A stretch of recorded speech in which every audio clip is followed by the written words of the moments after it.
Good morning. My name is Sherrie, and I'm an alcoholic. I've been kept sober in Alcoholics Anonymous since the first day I came here on May 29, 1988, and I'm really, really grateful for that.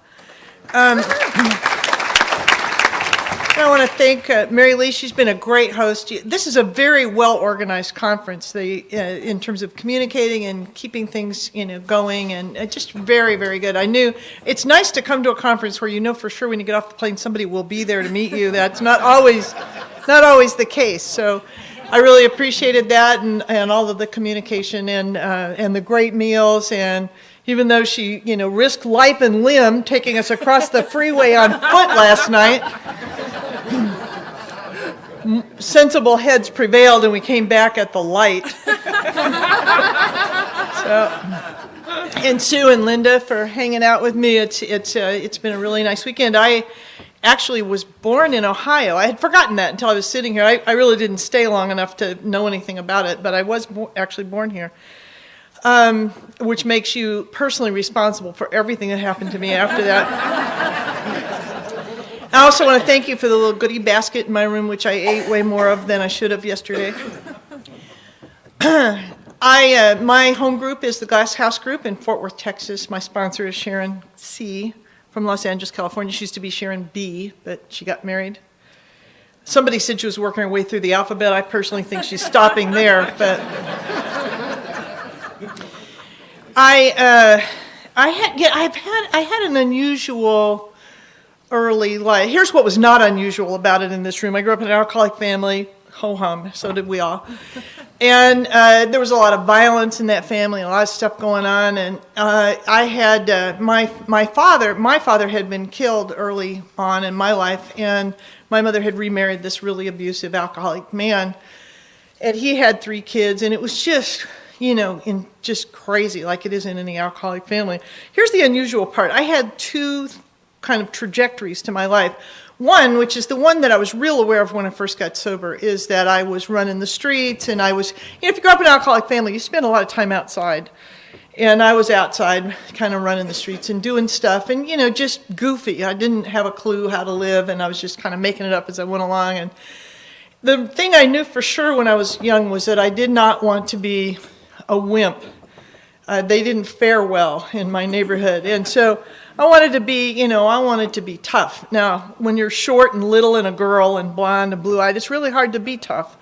But I, gave it my best shot. And there was a gang in my neighborhood called the Pachucas, and they had love and hate tattooed on their knuckles. They had a little cross. In my neighborhood, they had it on their arm. In L.A., I understand they put it on their hand, a little rays coming out of it. And I thought those guys were the way I wanted to be. And so, so I would go.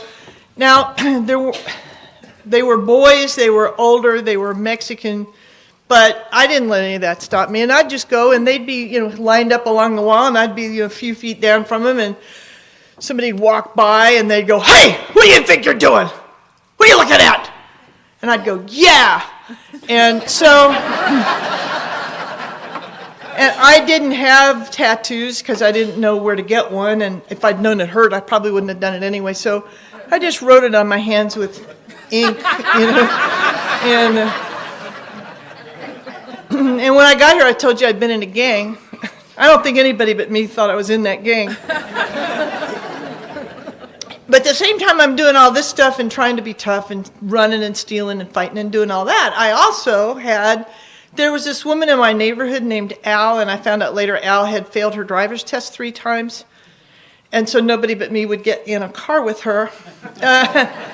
But I would go anywhere with anybody. If you take me somewhere, I'd go with you, and she'd just drive around till she found me, and then she'd say, "You want to go?" And I'd go, and we went to the cleaners and all this kind of stuff. And one day she took me to a library, and I couldn't believe it. And I was one of those kids that once I learned to read, I read everything. I read the ketchup bottle, I read, whatever there was. I read the billboards. And she took me to this library, and I pestered her till she told me what it was. And I tell you, I can close my eyes, I can smell that library to this day. It was the most amazing thing. And she told me you could take those books out for free and you could read them. And she got me a library card, and she didn't tell me how to pick books. So I just went over, counted out the first 10. That's how many you could have. And I read those, and 2 weeks later I read the next 10. And I read every book in the Maricopa County Children's Library, just 10 at a time like that.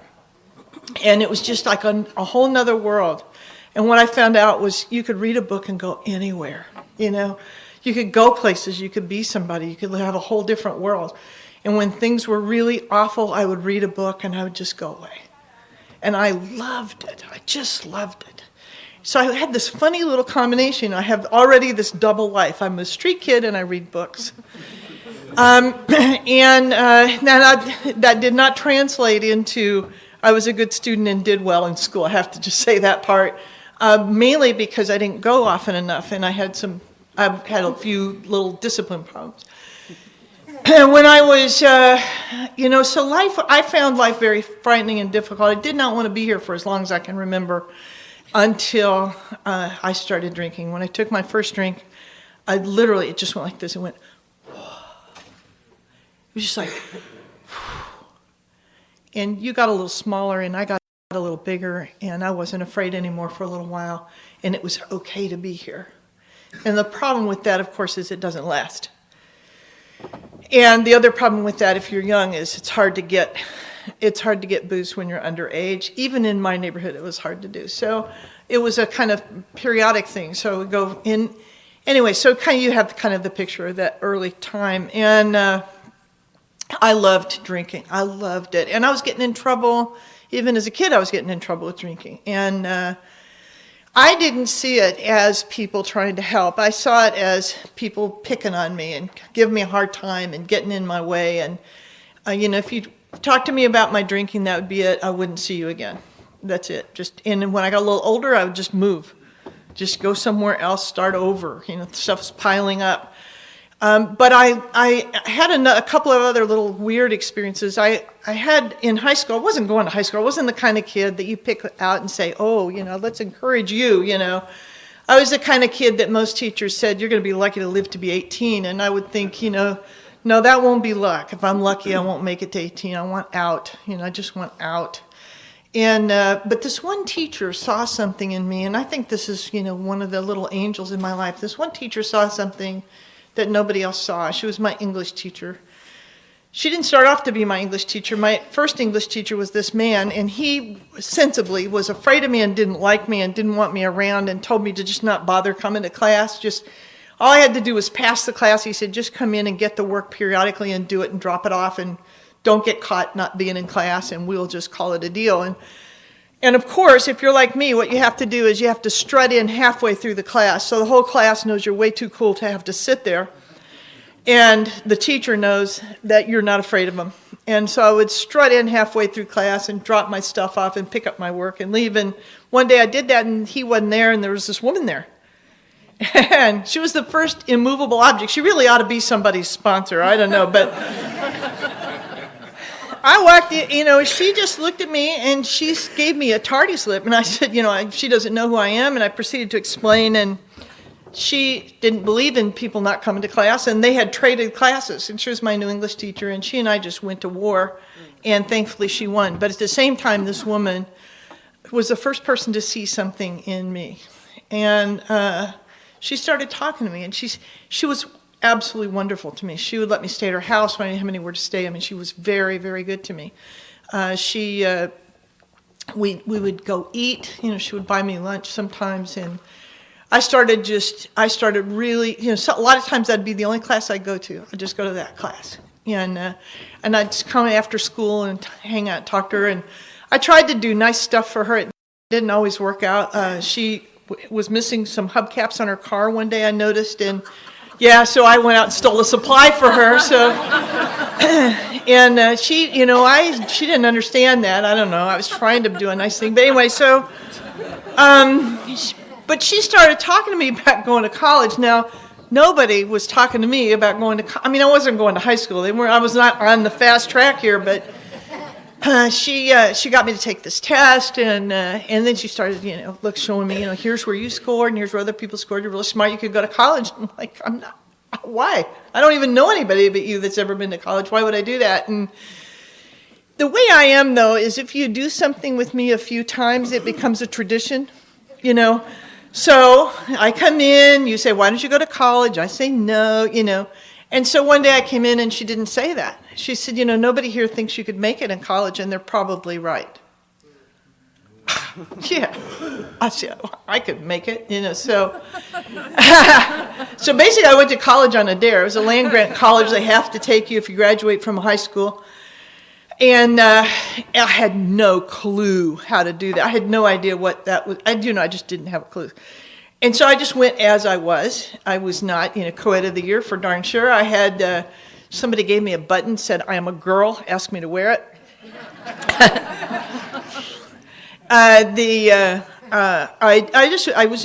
wasn't going to class in college, just like I didn't go to class in high school. But in college, there were two things that happened. One is that every now and then, when I would go to a class, it would seem to me like these people saw something extraordinary, and for the first time, I felt like they really wanted me to see it. I mean, it just felt like they were going, look, this is the most amazing thing. You really need to know about this. It is so cool, and I really want you to get it. And I would kind of get hooked by that. So I had this very erratic, when an idea got me, I would go find out stuff about it and read those books. And then if I wasn't interested in it, I didn't bother. So I have this funny transcript, and the other thing that happened was another little angel in my life, this woman named Flo, and Flo used to sit out, she ironed her clothes, which I thought was strange, but anyway, she did, and the ironing board was attached to the wall, so if I came out there, she either had to put up with me or not iron, so Flo and I got to be friends. Flo was a senior and very unlike me. We were people who would normally not mix, and Flo started saying things like, one day she said to me, she said, you're puzzling because she said, you get really pretty good grades, but I don't think you ever study. She said, I think you're afraid to try.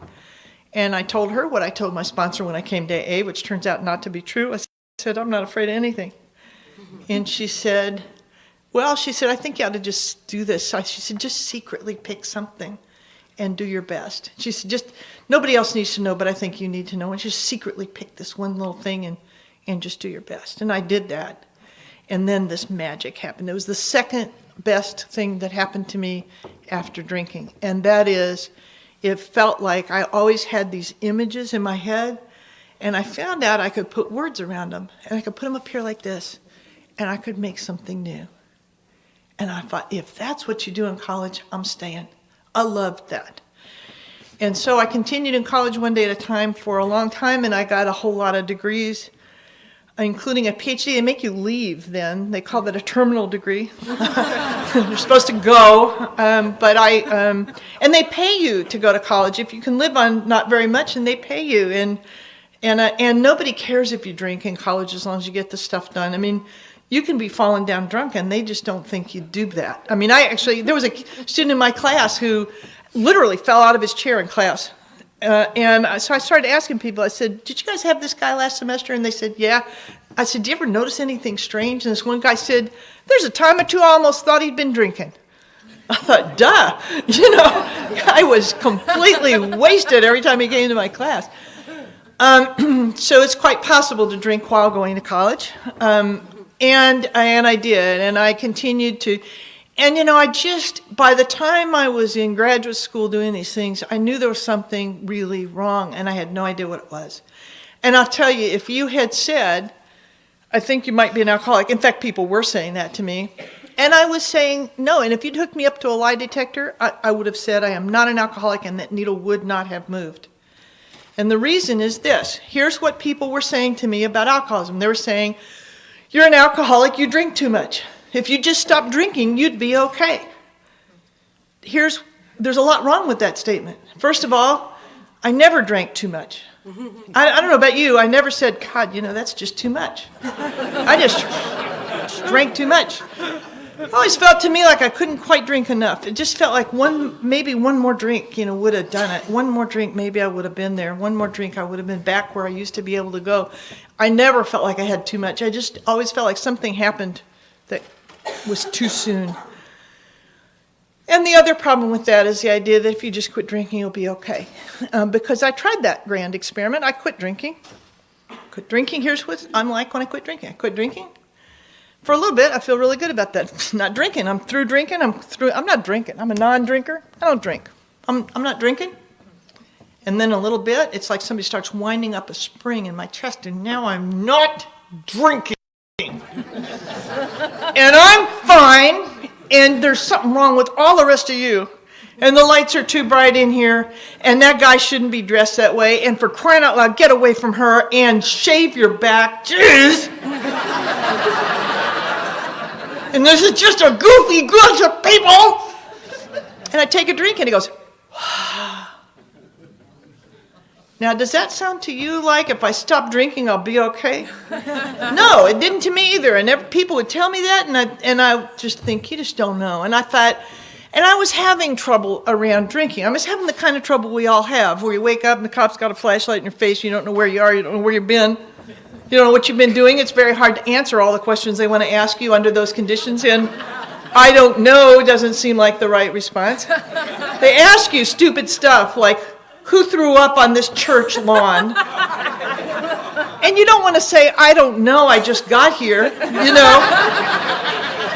Because I had blackouts. Ann was talking about that. It's like where your mind and body separate and they go their own way, and then when they get back together, your mind tries to figure out what your body's been doing, and there aren't always a lot of clues. And so it, you know, and I never could reconstruct that stuff. I mean, I'm in Tucson, I'm having a glass of wine in a bar. This is my wine experiment. Because I now have thought the tequila was the problem. Sorry, Mary Lee. Tequila was the problem, whiskey was the problem, beer was the problem. Wine, that's what I'll do. This is my wine experiment. And from what happens from my point of view is I'm sitting there, I have a glass of wine, blink. I'm in a trailer in the middle of a conversation with people I've never seen before. And it turns out, later I found out we're in Tempe, which is quite a ways away from Tucson. I still don't know how I got there, or how I got these people, or what we were talking about. It's a little hard to reconstruct all that. And what happens to me, and this is one of my, I think, fatal flaws, and that is I get used to stuff really quickly. Like I told you, do something a couple of times, it becomes a tradition. The first time I puked, it was awful. Oh, it was terrible. Oh, hated it. Second time, I didn't like it too much. Then it became just how it is. Ah, okay, you just puke, you go over that in a little bit, and you can drink some more, and it'll be all right, and you just puke. Same thing with blackouts. First blackout was terrifying. Oh my God, what is this? I don't know what's happening. Second time was hard, third time, fourth time, it's just, oh, okay, we're doing this again. Oh, all right. I just adjust. You know, the book talks about the drinking life became the only normal one, and that was kind of how I did. I just kind of would adjust to stuff. Oh, okay, now we're doing this. All right, okay, I can do this. This is all right, I can do this. And I just kept doing that. I traveled a little. You can do that if you're going to graduate school, just apply to other places, and went to Northwestern. I was talking to somebody about that and was a graduate assistant. And then I went to Southern Illinois, and then I went to Northwestern and taught there. And then I just went around. And then all of a sudden now I'm not getting degrees anymore. I'm getting these kind of weird jobs like canoe handler, you know.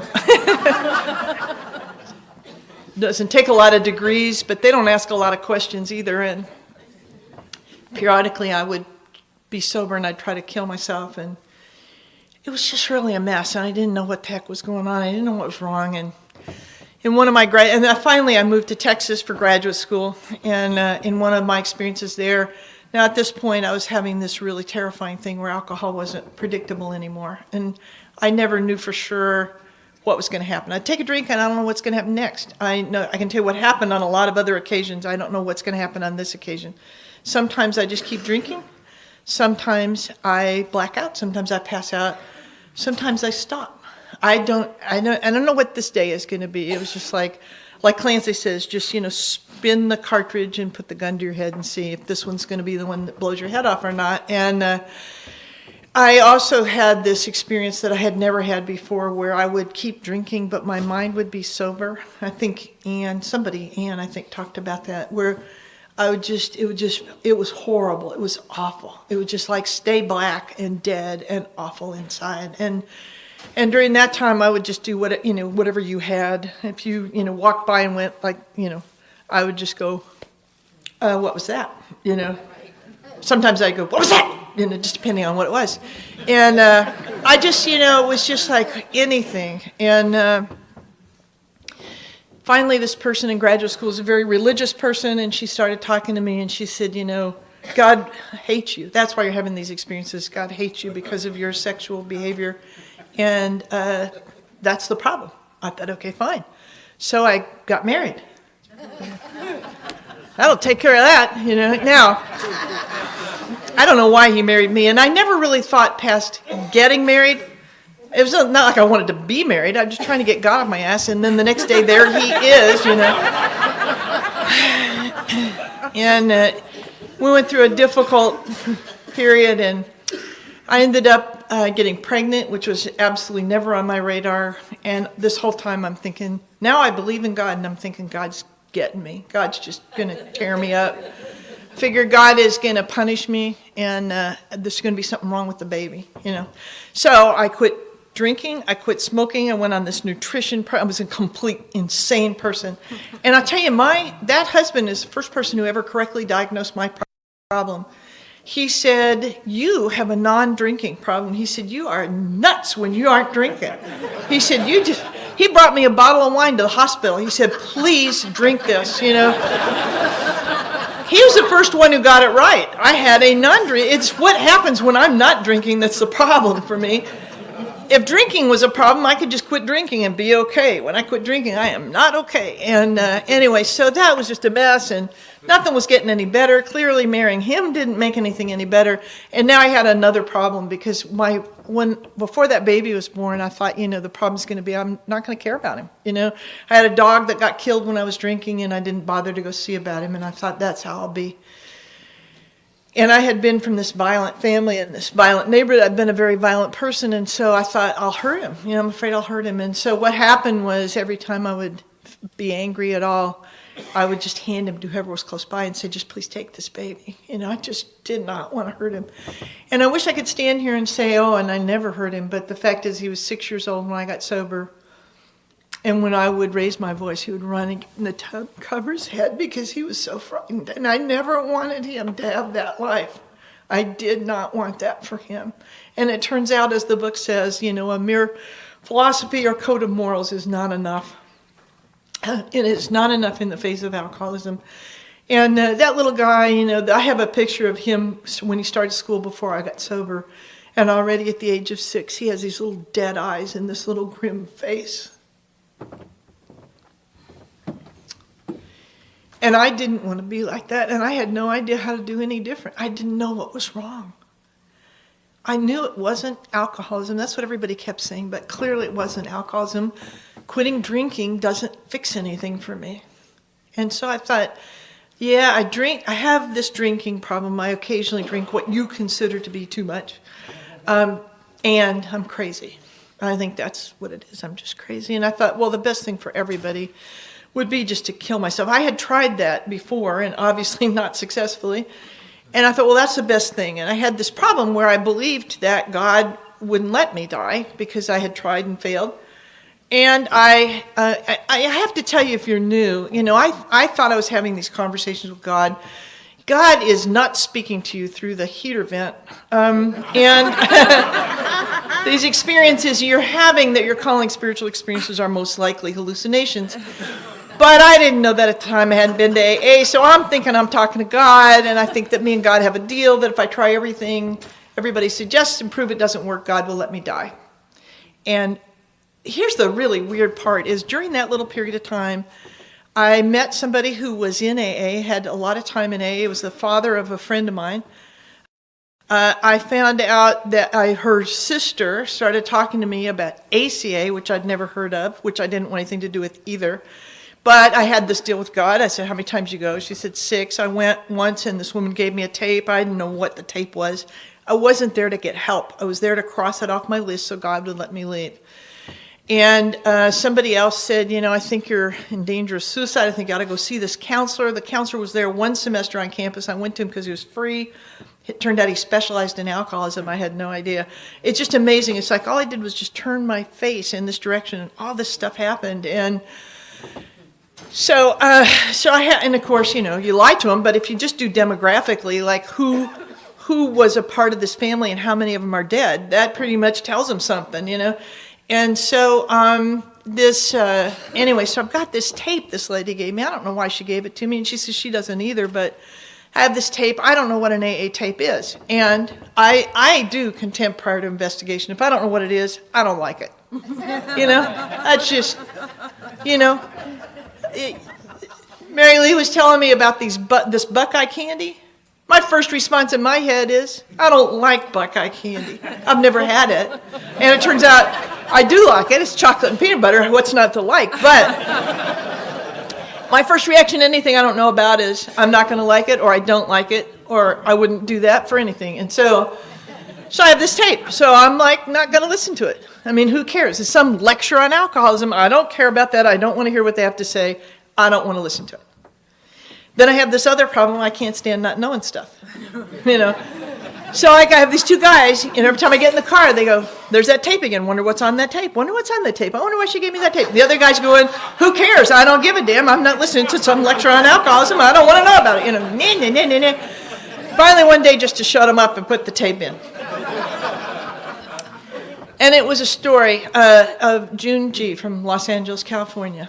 And June had lived my life. I mean, she was talking about the things that happened to her had happened to me, and the way she felt was how I felt.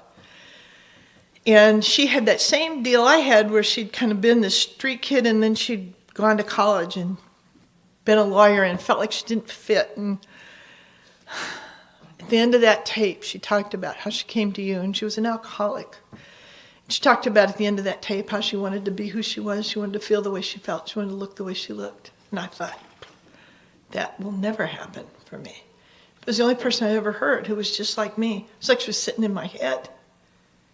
And I thought, as ridiculous as it seems, if she says that that's what's wrong with her and you helped her, maybe you could help me. I was pretty sure you couldn't, but it's like she told me once. She said, it isn't, you know, it's a much easier choice. It's not like, you know, would you like to go to AA or would you like to go to Hawaii? I mean, it's like, it's more like you're in a very long, dark, cold hall and there's only one door that is open. Go through it.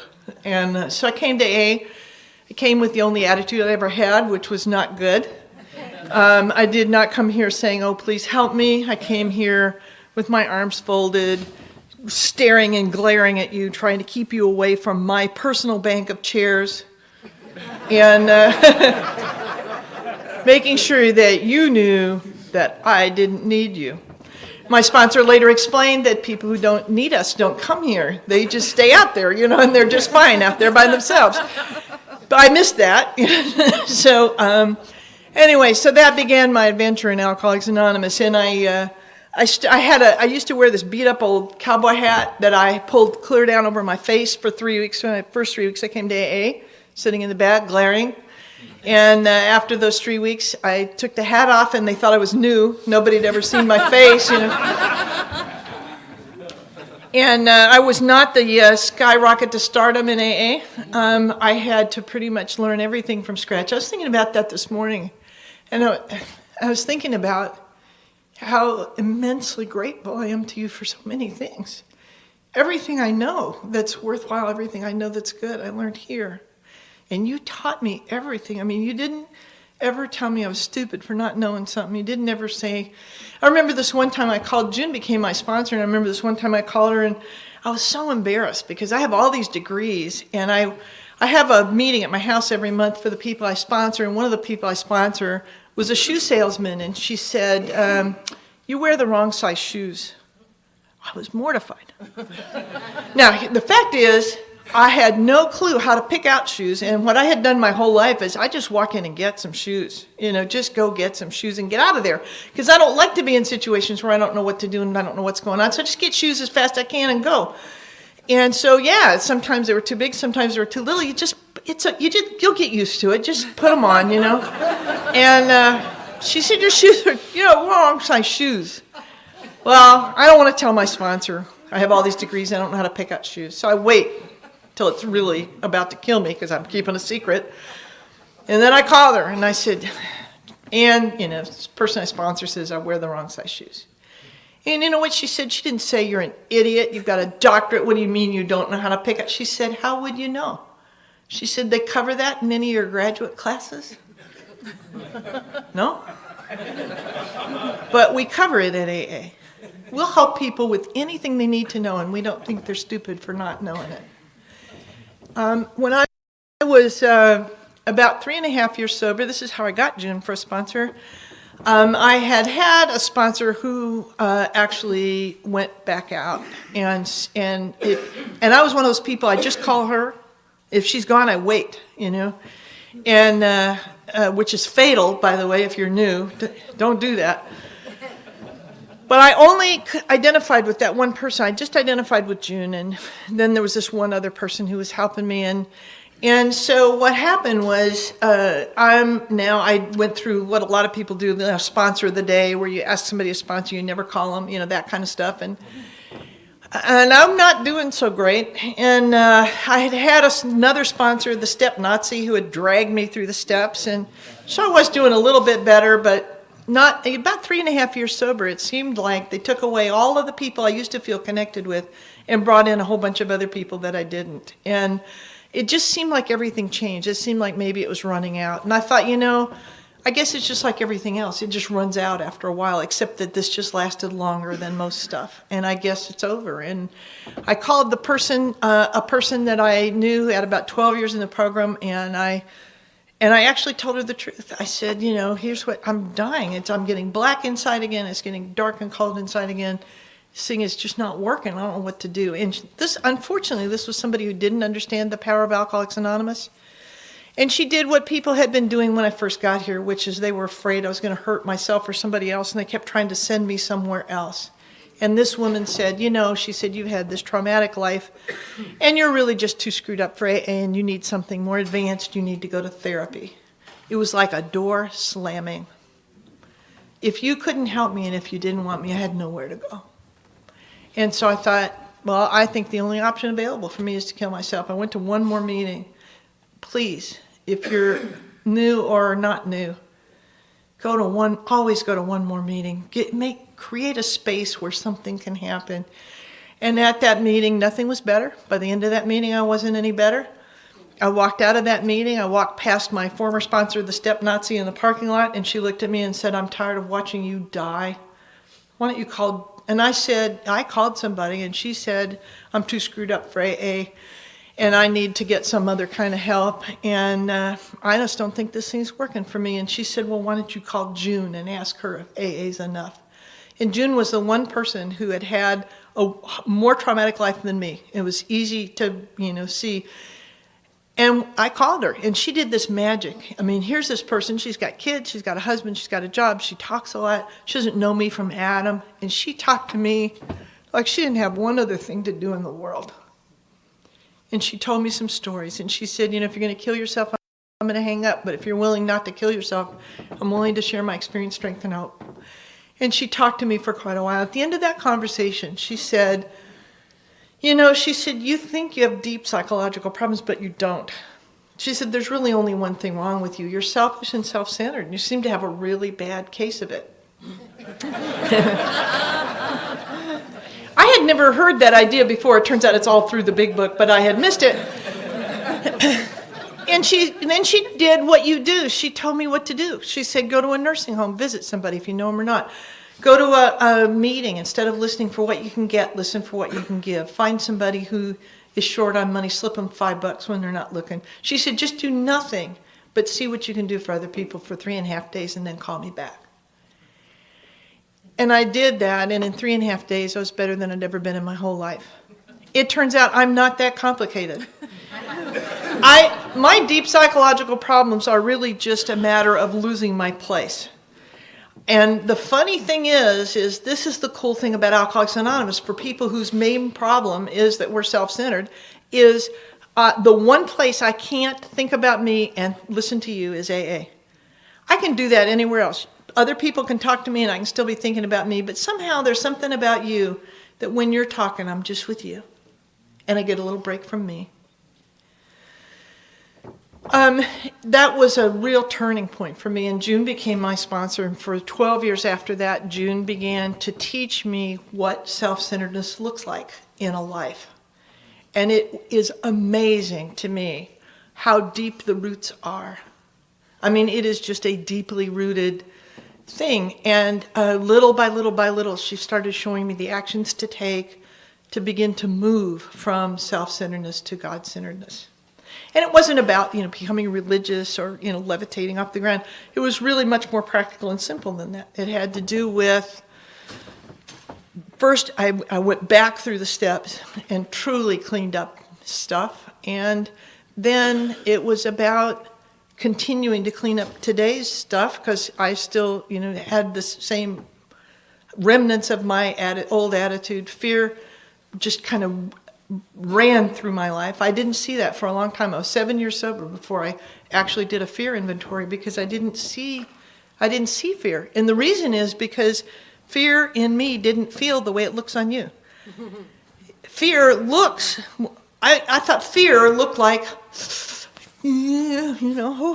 so scary. I just don't think I can do that. I'm just so afraid. Fear on me is like this. I had, a few years ago, I had gallbladder surgery, and they had done all the tests and everything, and I was the morning of the surgery. I'm at the hospital, but the room wasn't ready, so we're sitting in the waiting room. They give me time. This is always a bad idea. So I'm sitting here. Suddenly I have a flash of insight. I don't actually need this surgery. This is completely insane. I've overstated the case, and they're going to unnecessarily remove my gallbladder. I actually need to go tell them and leave. Now, if you had said, "Are you afraid?" I would say, "No, I'm just suddenly see the truth. I understand the situation." So that's what fear looks like for me, or it looks like I'm going to tear your head off. So I didn't see fear for a really long time, and finally I did. And what I saw was, and it was really important to me, because what was asked of me was that I look at all the places fear's making decisions for me. Not just what am I afraid of, but where is it making a difference in my life. So if I'm afraid you're going to leave me and I do all these things to make you stay, that's fear deciding how I'm going to act, rather than the principles of Alcoholics Anonymous. If I, it turns out, I thought I didn't like anybody at my office, but it turns out I was afraid of them. And so they decided how I was going to walk down the hall and who I was going to talk to, and even how long I was going to stay in class, because if I got frightened in the middle of class, suddenly class was over and I would leave. My sponsor made me stay the whole time. I mean, she just, little by little, they started dismantling some of this stuff. And I think what happened for me, and I didn't really have a good way to think about this until I went to Ireland. And in Ireland, I went to one of the holy places there, and they talk about it. The expression they used was, it's a thin place. It's a thin place. It's a place where, you can encounter God anywhere, but there are certain places where there's just less between you and God, and these they call thin places. And for them, it was a geographical place. But what I realized is that's what Alcoholics Anonymous does. Alcoholics Anonymous begins to move enough of me out of the way to create a thin place so that God can come through. Now, why is that important? Well, because it says in the book that is the whole purpose of the book. Not so we can become spiritual giants, but because that's the only hope we have of solving our problem. I couldn't solve it. You couldn't solve my problem. You tried. I tried everything available to me to try to stop drinking and to be able to live, and it didn't work no matter what I did. So clearly I need a power greater than me, and it says that's the whole purpose of the steps, is to remove enough of me that God can come through and solve my problem. And the other outcome of that, which is absolutely amazing, is this thin place, where I begin to see the world differently. I begin to live in the world differently. I don't live on the same planet I used to live on when I was young. And it's enabled me to actually begin to find out what life is really about. I had no idea. It would have been, I think, really sad for me had I died before I actually lived. My son, that little guy that was 6 when I got sober, we had a hard time early on, as you can imagine, and my sponsor began to teach me how to be a mother. And she started off by saying, look him in the eyes and tell him you love him. And I realized I didn't look anybody in the eyes. I was like my friend Penny, who says, I stared at my shoes, and if I wanted to be social, I stared at your shoes. I wasn't big on looking people in the eyes, and I remember how hard that was to look in his eyes and tell him that, and I did that every night. And after a long time, one night, he said, "What is love? What does that mean?" And I said, "Well, what they taught me in AA is that love means I really want the best for you, and I will share anything I have that might help you get that." And he thought about that, and he said, "In that case, I love you too." And fast forward a little bit, and his father died, which was a difficult thing. It was a very sudden death. You had made me make all these amends to him, so now I actually sort of liked him and was friends with him, and now he died. It seemed like a really bad plan to me. You started with, I had to stop calling him my son and let him be also his son. I had to actually let him come in to wait for his son when he came to pick him up. I thought he could stand outside. Who cares how cold it is? Actually, I would have preferred if he just honked, and I would have sent my son out there. Anyway, so, and it was funny because my sponsor kept, for years, we'd go to the little things at his school, and if I saw him going this way, I'd go this way, And one day I went to the school as a result of all these stupid amends I had to make. I saw him over there, and I thought, oh, the hell with it, and I just went over and sat with him. And afterwards, he asked me all kinds of questions, and I answered them and told him about it. He wasn't real involved in his life. He had his own problems that made him not able to be involved. But I no longer was an obstacle to his involvement because of you. I had that little guy. He was the guy in high school and college that the other kids came to when they had problems and wanted advice because of you. He's known as a wise young man. He had been in Alateen, and he had learned a lot in Alateen. I thought Alateen was a great idea until the day that he looked at me and said, "I do not have to accept unacceptable behavior."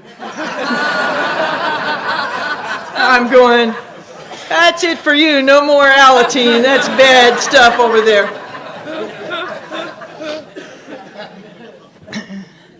The job that I have today is the job that I got because they had insurance, and when I killed myself, I wanted my son to have something to take care of him. This was at the end of my drinking. I got this job. I also got a woman to leave her husband and move in with me so that she'd take care of him when I died. I figured she'd need to get to know him a little bit.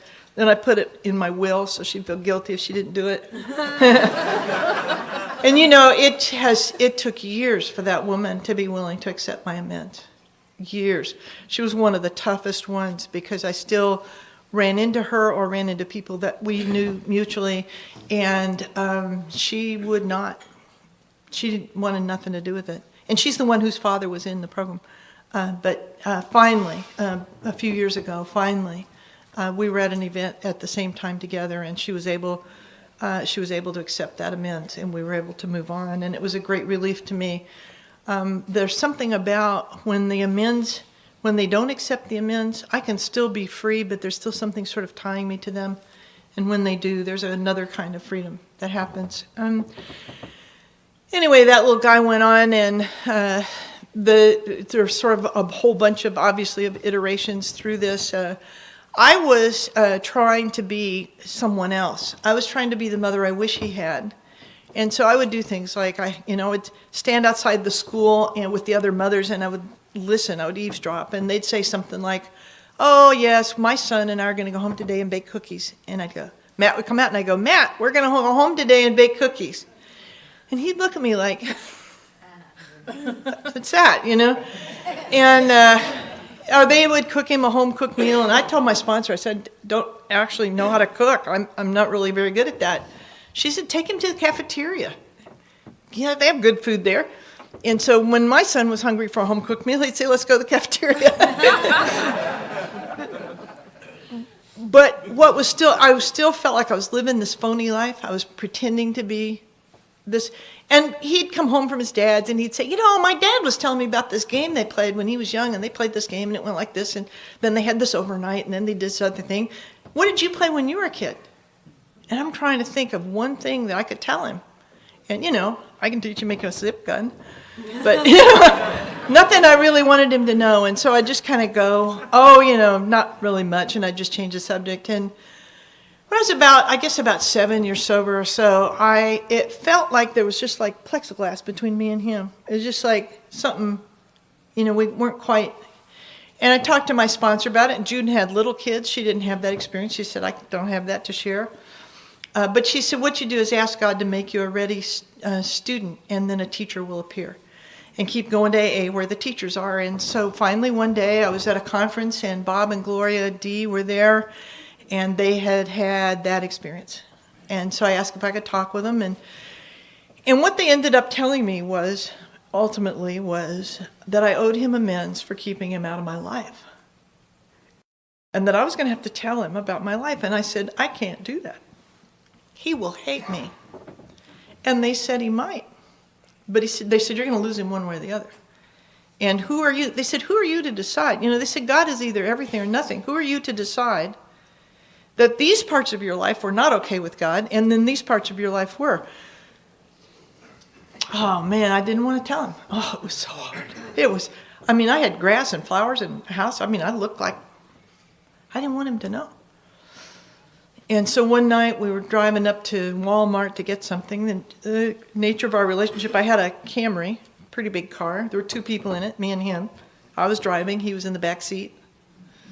Kind of a metaphor for how things were going. And he went in, and while he was in there, I'm thinking, I got to tell him. I'm thinking, I don't think I can. I think my heart will break. But what I know is that statement in the big book that says rebellion may be fatal. I know that for a fact. I know that I have no wiggle room in this program. I have to do what's suggested to me, or I'm not going to make it. And I cannot go back to the way I was. The only thing I fear more than I feared my son not liking me was going back to living the way I'd been living. I just couldn't do that. I couldn't take one more breath that way. And so he came out, and I took a big breath, and I said, Matt, I need to make amends to you for keeping you out of my life. And he said, I'm listening.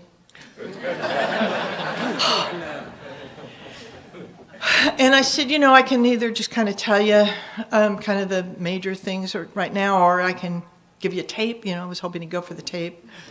He said, why don't you just start talking? And I did. And then there was this silence. And I thought, I literally just felt like I was going to break. And he said, Mom, I knew there had to be more to your life than I knew about, or why would they keep asking you to go talk in those AA meetings? And that's when I realized what they were saying to me about keeping him out of my life. What he knew was that I would come here to Ohio to a room full of strangers and tell you about my life, but I wouldn't tell him. And for about a year and a half after that, every night he'd come in, it'd be about 11 o'clock or so, and he'd say, let's go shoot baskets. And we'd stand out there and we'd shoot baskets, and he'd ask me questions and I would answer them until he had no more questions. And the plexiglass was gone. And then he got older, he graduated, and he went off to college. He went to the University of Texas at Austin, and that's about 3.5 hour drive from where I live, if you drive the way I drive. And after he was there a little bit, I started going down there, and I had an experience with this woman in AA, came up to me, and she said, I just love you just the way you are, just because you're standing there, not for anything you can do for me or anything else, I just love you just because you're you. And I thought, I'm not sure my son knows that I love him like that. And I told him that. And his voice caught. But I started going down once a month and having lunch with him. The first time I did it, I said, I want to know if I can come and take you to lunch. And he said, are you, okay. And I went down, I met him, and he said, so why are you here? Are you going to, you have a meeting? And I said, no. And he said, well, are you going to go see somebody afterwards? And I said, no, I'm just going to drive back. And he said, you drove down here just to have lunch with me? And I said, yeah, and I'm really hoping we can do that once a month. And we did, and we developed a wonderful relationship. He was doing something I understand. I've spent my life in college, and he was in college. And we developed a really neat adult relationship. And he graduated, and he lives in Dallas, and we still have lunch once a month, just the two of us. I go over to Dallas. It's expensive because he likes sushi, but it's really worth it. The first thing I budget for is my lunch with him, and then everything else comes after that. I'm going to tell you one more, I think. Yeah, I'm going to tell you. I'm just going to tell you two more little quick stories. And one is about because it's a recent one. My mother, who had a lot of problems, and I know today that those problems were all about her, and they had nothing to do with me. But I didn't know it for a very long time, and we had a very difficult relationship. And because she was married to that very abusive man, and I was his favorite target.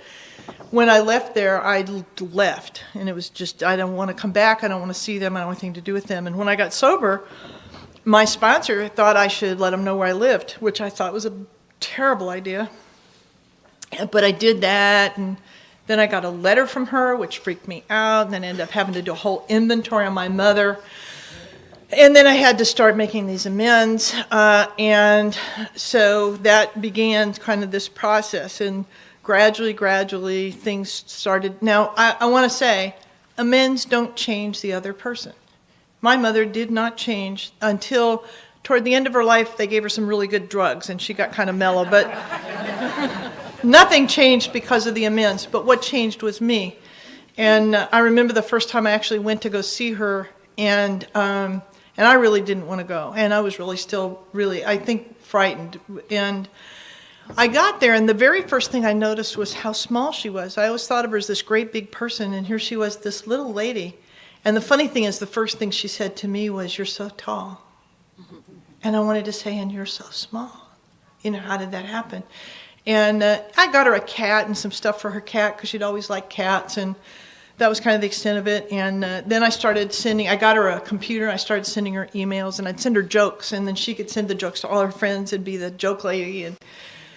And so we did that, and she would tell me about her cat. And then she got real sick. I had a phone call that said that she was in hospital and was sick, and I was trying to think of if I should go see her or not, because I never knew for sure if that would be a good thing. And so I called her, and I said, I'm gonna come, because my sponsor said my job was to be a good daughter, and I was doing the things that I thought a good daughter would do. And she said, "I don't want you here," and that hurt a little bit. And I kept kind of praying about it, and I kept feeling like I really needed to go. And I thought, well, I'm just going to go. She may refuse to see me, but I'm just going to go. And I called her and said, the first thing she said to me was, "I wish you were here." And I said, "I'm coming tomorrow." And I went out there, and I did a bunch of stuff for her, and things happened, and she got a little bit better. And then she got a lot better, and we got her an apartment. And she's the only person I know who thinks you go to hospice to get well. So they kicked her out because she was doing too well, and she got this little apartment for about 5 years. She stayed in that apartment. We still had this kind of communication. And what I would do is I would go out there. Diane says I was her private Make-A-Wish Foundation, because I would go out there and I would take her out to do all the stuff she liked to do. She loved baseball. We'd go to the baseball game. We'd go out to eat. We'd just go do whatever she wanted to do. And most people wouldn't take her anywhere, because at that point she had a wheelchair, and it was just a pain to try to maneuver it. And people were afraid she'd die at the ball game. I'm like, well, it's fine. She's going to die somewhere. She might as well die somewhere she really likes to be, And at one point I asked her, I said, she had kind of a lucid time, and I said, is there anything between us that I need to clear up? Because I felt like those amends were made, but I wanted to make sure she did. And she said, "No, we're good." And after one of those times, then she got sick again, and she was in hospital again, or not in hospital, but she was in hospice, and they were coming. And I said, "I'll come." And she said, this time she didn't say, "I don't want you here." She said, "I'd like you to wait." And then she called me and said, "I'd like you to come on this date." And I went.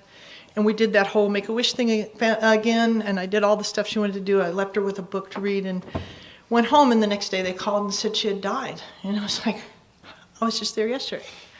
And the hospice worker said, she said, "We see that all the time. People just sometimes just say it's just not going to get any better than this, and they just go." And so I went to that funeral, and at that funeral, there were two things that really were meaningful to me. One is that the priest came up to me, and I didn't know this guy except through these experiences with the hospital, but he was my mother's favorite priest. And he came up to me at the funeral, and he said, "She's free, now you be free." And then he said, "You've been a good daughter." He said, "In fact, you're an example of what a good daughter ought to be." And I wanted to say, "Would you call my sponsor?" Because that's the only thing my sponsor ever asked of me. And the other thing that happened was my sister, who had always been the good one, she was the one who was baking a cake from scratch while my brother was throwing knives at the door, and everybody else was hiding their stash, and anyway, so she'd always been the good one, but she wasn't at the funeral. She didn't come. And so there's this little group of people over here getting ready to talk about her. And I'm getting ready to go join them because now I'm the good one for the first time. I'm on my way over there, and thankfully part of what my sponsor taught me in step 10 is pause. Pause. And what she taught me was, under the first thought, the first really loud thought, if you wait, will come a small, gentle, quiet thought, and that's actually the one to pay attention to. And so my first thought is, yeah, I'm going to go over there. Why isn't she here? She ought to be here. But I paused because you taught me that, and I waited. And the little gentle thought that came in after that was, she doesn't have a program. She has no way to do anything any different. And if it wasn't for AA, you wouldn't be here. So maybe instead of joining those people, you could see what would add to her life. And I called her and I asked her what she needed me to do and stuff. And my sponsor, when I talked to her about that, my sponsor said, that is emotional sobriety. It is given a choice, you take the spiritual high road. Given a choice, you take the spiritual high road. What creates the choice is the pause. I'm going to tell you one more story, and it isn't my story, but I have permission to tell it because it is our story. And when a colleague told me this story, I thought, that's my life in Alcoholics Anonymous. She was in the Peace Corps, and in the Peace Corps, they encourage you to take pictures of where you're from. She was in Papua New Guinea, which is a warm place, and one of her Peace Corps buddies from another village was from Chicago, which, as you know, is very cold. And so he took a picture of snow because they could see how cold it is. And the Papua New Guinea people, when they look at a photograph, they look at everything in it. They don't just look at it real quick like we do. They'll study one photograph for like 45 minutes. And they noticed over on the side of the picture there was a doorway, and there was a man laying in the doorway. And they said, who is that man? And he said, oh, it's some homeless guy. And they said, what's his name? He said, I don't know. And they said, you told us you live in a very cold place, and this is a man with no home, and you took his picture, and you don't know his name. And they walked away shaking their heads. And about 6 weeks later, they came back, and they said, get in touch with that man. Tell him that we have cleared a space for his home, and we have started his garden. And that's what you did for me. I came to you. And everybody else in my life was going, it's just some guy in a doorway. And you said, come be with us. We've cleared a space for your home, and we've started your garden. Thank you.